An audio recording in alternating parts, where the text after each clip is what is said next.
Salut, on revient pour la deuxième partie de mon histoire. Mais juste avant de commencer, n'hésitez pas surtout de s'abonner, partager au maximum et de liker. Alors, dans la vidéo précédente, je disais tantôt que lorsque, lorsque le handicap s'est réellement manifesté, ça a été comme un coup de massue, un coup de marteau qui tombait sur ma tête. Voilà.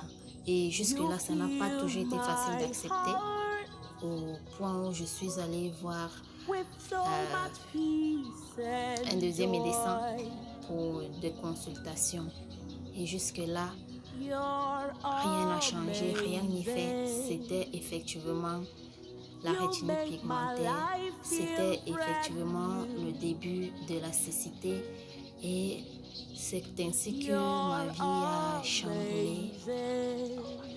À ce moment-là, trop de questions qui me taraudaient l'esprit et vraiment ça a été très difficile, surtout lorsqu'on a eu à voir, lorsqu'on a eu à se déplacer seul, lorsqu'on a eu à faire des choses tout seul et puis se retrouver comme ça du jour au lendemain, ça a été vraiment très difficile.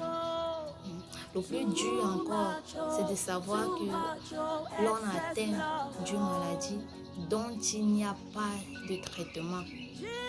Parce qu'on peut encore te dire que bon, ta maladie peut être soignée et que le coût est élevé, c'est une autre chose.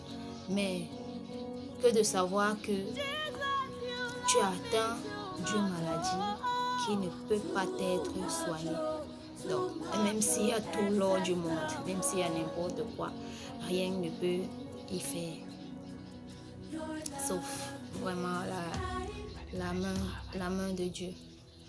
Donc, ça a été difficile. Pendant cette période-là, j'étais vraiment en retrait. Parce que c'était pas déjà facile. Même dans mon entourage, c'était pas évident. C'était pas évident. Quelqu'un te traverse comme ça, avec qui vous avez eu l'habitude de bavarder et tout. On s'est dit que tu fais exprès. Donc c'était pas évident. Et à un moment donné, ça me gênait que mais comment telle personne me traverse? Comment? Après, j'ai pris sur moi, je me suis dit, tiens, si quelqu'un est vraiment ma personne, la personne va se rapprocher de moi et pour essayer de comprendre, mais qu'est-ce qui se passe? Eliane, pourquoi tu me traverses comme ça en route? Pourquoi? Donc, j'ai également pris sur moi comme cela et c'est ainsi que j'ai peu à peu commencé à surmonter, si on va dire ainsi. Mais là où ce qui m'a vraiment fait mal pendant ce passage, c'est lorsqu'un jour je vais demander de l'emploi. Voilà, j'allais pour un entretien dans un hôtel de la place. Et nous étions nombreux dans la salle en train d'attendre chacun son tour pour l'entretien.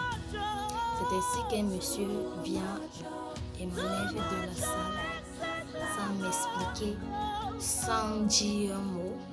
Il m'enlève au milieu de tout ce monde-là et va me mettre dans une salle isolée. Pourquoi? Parce que je ne vois pas. Et donc, pour lui, je n'étais pas apte à passer cet entretien. Voilà. Mais ce que je dis encore, c'est la manière. On ne peut pas m'enlever comme ça dans une pièce comme, je dirais quoi, un bandit ou une bandite sans me donner aucune explication. Je m'enlevais juste comme ça. Ouais, et ça encore, c'était encore trop dur. J'ai pleuré, j'ai coulé tous les larmes de mon corps là-bas. C'était la chose la plus difficile que j'ai rencontrée pendant cette période-là. Et beaucoup de choses, je les ai subies seule dans mon coin. Parce que lorsque je voyais que mes parents, ma famille étaient affectés, donc je les épargnais de beaucoup de choses. Donc, il y a des choses que je subissais au quotidien, même dehors, c'était pas vraiment évident. Donc, je gérais tout cela seul. C'était pas facile.